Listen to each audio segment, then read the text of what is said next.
Today we are going to discuss about addition of vectors. How we add the vectors. Suppose we are given two vectors A and B and it is made like this.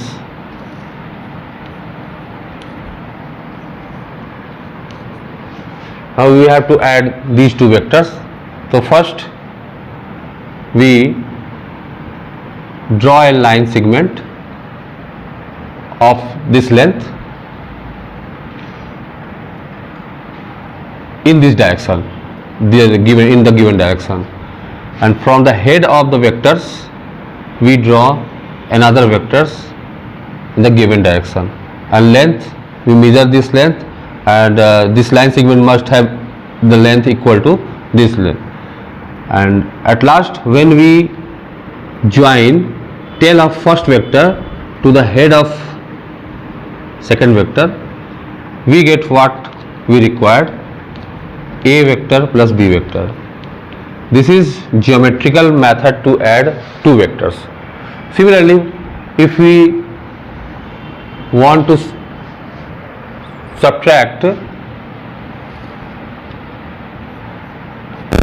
B vector from A vector, we have to find out A vector minus B vector. Then we can write it as A vector plus minus B vector. Minus B vector is a vector whose magnitude is equal to B vector but direction is just opposite to B vector. Suppose ये east की तरफ है तो ये waste की तरफ होगा, north है तो साउथ होगा. तो हमें इन दोनों वेक्टर्स को अब ऐड करना है. इन दोनों वेक्टर्स को ऐड करना है जैसे यहाँ ऐड किए थे. तो पहले हम ये A वेक्टर ड्रॉ कर लेते हैं, फिर इसके हेड से दूसरा vector minus B vector draw किए. A वेक्टर जब हम यहाँ के टेल से लास्ट वेक्टर के हेड को ज्वाइन करेंगे तो ये वेक्टर हमारा A vector plus B vector होगा. अगर हमें A vector plus B vector right लिखना है तो हम इस लेंथ को मेज़र कर लेंगे. और सपोज ये लेंथ मेज़र किए, ये सपोज आया 5 सेंटीमीटर, तो ये 5 न्यूटन या 5 मैग्नीट्यूड के वेक्टर को रिप्रेजेंट कर रहा है.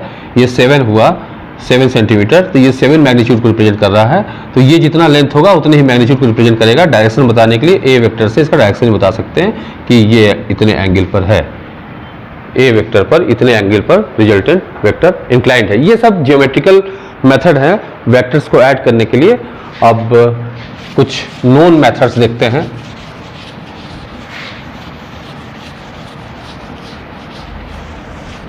मीन्स वेक्टर को ऐड करने के लिए कुछ स्पेशल रूल्स हो गए. तो जैसे triangle law of vector addition.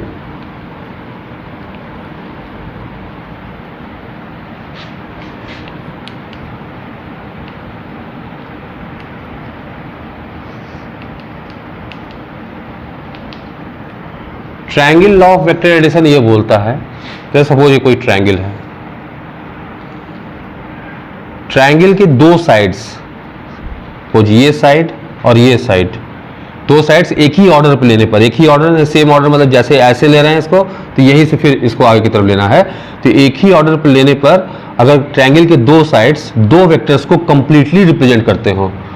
Completely represent करने का मतलब है कि जो वेक्टर का लेंथ है, एरो है लेंथ, वो वेक्टर A के मैग्नीट्यूड को रिप्रेजेंट करे और इसका जो लेंथ है वो वेक्टर B के मैग्नीट्यूड को रिप्रेजेंट करे.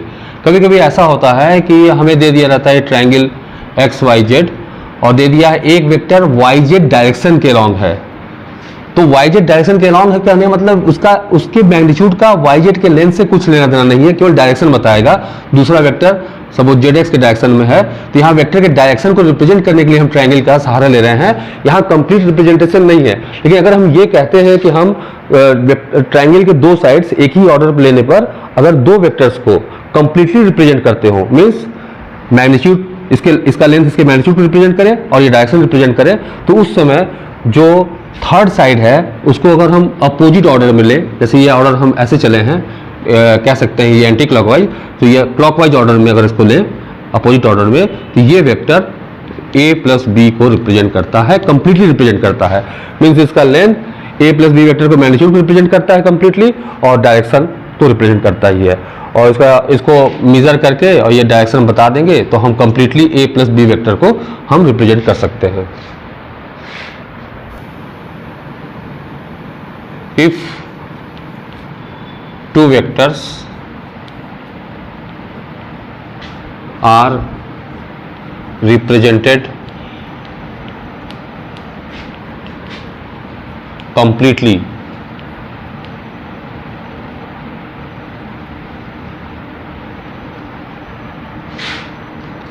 by two sides of a triangle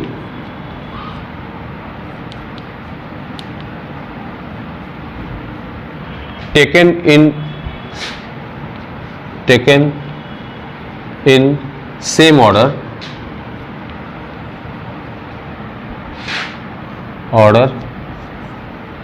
then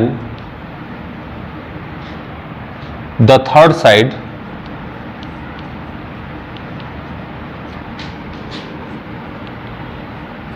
taken in opposite order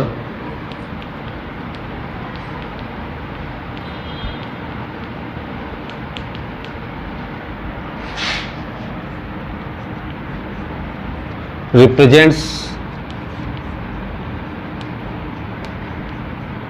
the sum of the two completely.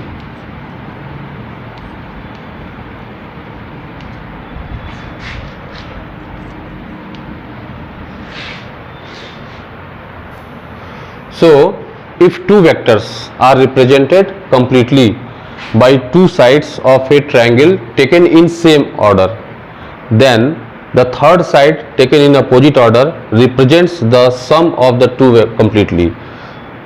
ठीक है, तो ये मतलब इस तरह से हम कह सकते हैं कि अगर ट्रायंगल है, इसके जो दो साइड्स अगर एक ही ऑर्डर में लें और दो वेक्टर को रिप्रेजेंट कर रहे हैं सेम ऑर्डर में लेने पर, तो अपोजिट ऑर्डर में थर्ड साइड लेने पर ये उन दोनों के रिजल्टेंट को कंप्लीटली रिप्रेजेंट करता है। कंप्लीटली इस सेंस में लेंथ वेक्टर के मैग्नीट्यूड को रिप्रेजेंट कर रहा है और डायरेक्शन बता रहा है, और इसी तरह से इसका लेंथ भी इस वेक्टर को कंप्लीटली रिप्रेजेंट कर रहा है। इट मीन्स लेंथ इसके मैग्नीट्यूड को बता रहा है और डायरेक्शन इस डायरेक्शन में है। तो ये जो थर्ड वेक्टर है जो इनका रिजल्टेंट है उसको ये कंप्लीटली रिप्रेजेंट करेगा, मतलब लेंथ इसके मैग्नीट्यूड को रिप्रेजेंट करेगा और डायरेक्शन ये है। नाउ वेक्टर एडिशन का एनालिटिकल मेथड देखेंगे। एनालिटिकल मतलब एनालिसिस करके कैलकुलेट करके वेक्टर का रिजल्टेंट कैसे निकालते हैं। सपोज वेक्टर ए और वेक्टर बी ये दिया हुआ है, हमें इस रिजल्टेंट को निकालना है, फाइंड आउट करना है, और ये गिवन है वेक्टर ए का मैग्नीट्यूड, इसको हम ए लिखेंगे जैसे लिखते हैं, वेक्टर बी का मैग्नीट्यूड इसे बी लिखेंगे जैसा कि हम लिखते हैं, और इनके बीच का जो एंगल है, सपोज ए वेक्टर और बी वेक्टर के बीच का एंगल थीटा है। तो इट मीन्स इसको हम अगर आगे प्रोड्यूस करेंगे, वेक्टर के बीच का एंगल हमेशा, सपोज एक वेक्टर अगर ऐसे है और दूसरा वेक्टर अगर इस टाइप से बना हुआ है, अगर इन दोनों के बीच के एंगल की बात होती है तो हम क्या करते हैं, ए को आगे बढ़ाते हैं, प्रोड्यूस करते हैं, मतलब इस टाइप का बनना चाहिए एंगल। दोनों वेक्टर में देखने के लिए हमें इस टाइप का एक फिगर मिलना चाहिए। तो यहाँ ये टाइप का फिगर इसको आगे बढ़ाने पर मिल रहा है, तो ये उन दोनों के बीच का एंगल हुआ। तो उसी तरह से यहाँ पर ए वेक्टर को आगे प्रोड्यूस किए हैं और इसका बी के साथ जो एंगल है वो थीटा गिवन है।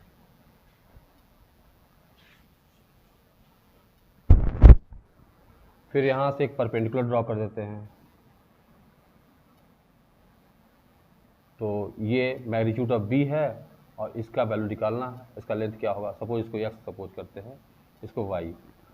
तो इस ट्रायंगल में ट्रायंगल नाम दे देते हैं O X Y Z. In triangle X Y Z,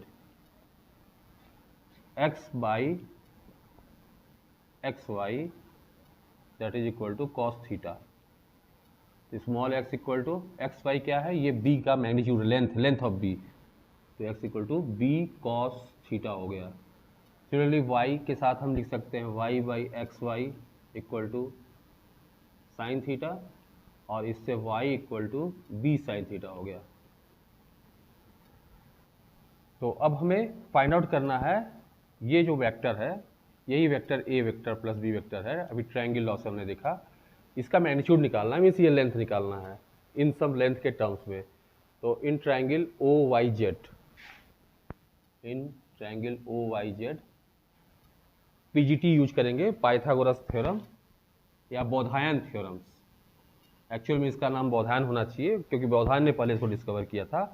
PGT by PGT O Y square, O Y square, this is magnitude, O Y is the magnitude of vector A vector plus B vector resultant vector, equal to O Z square plus Z Y square. Now इससे अगर आगे हम calculate करें, O Y square equal to O Z क्या है, O से x का distance, x से z का डिस्टेंस। o से x का डिस्टेंस क्या है, o से x का डिस्टेंस कैपिटल A है, जिस इसका मैग्नीट्यूड, प्लस ये अभी b cos थीटा आया है, तो इसको हम लिख सकते हैं a plus b cos theta whole square और plus y z square, y z या z Y square, that is y square.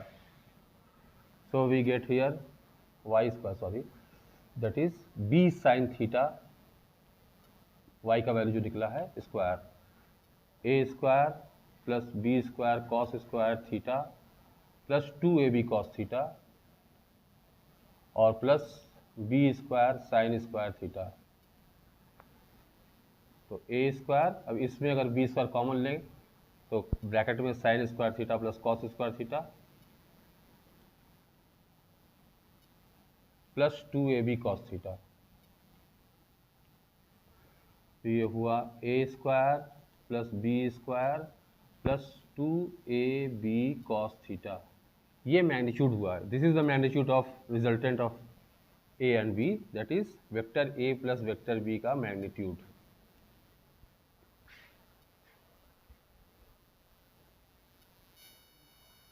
It is square root.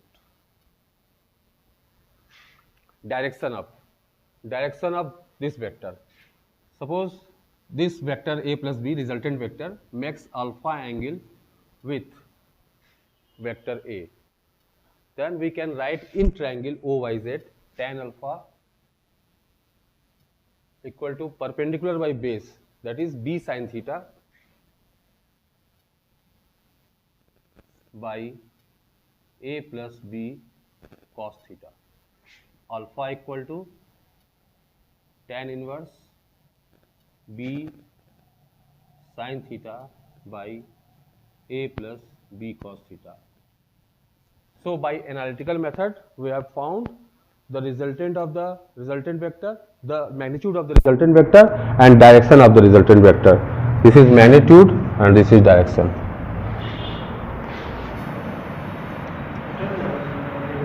ये एक क्वेश्चन है जो अभी हमने बताया वेक्टर एडिशन पर। The two equal forces have their resultant equal to either, किसी एक के बराबर, मतलब मीन्स यहाँ पर जो तीन फोर्सेस का के बारे में बोल रहा है, सबके मैग्नीट्यूड आपस में बराबर है। कौन से तीन फोर्स, दो इक्वल फोर्सेस और इनका रिजल्टेंट।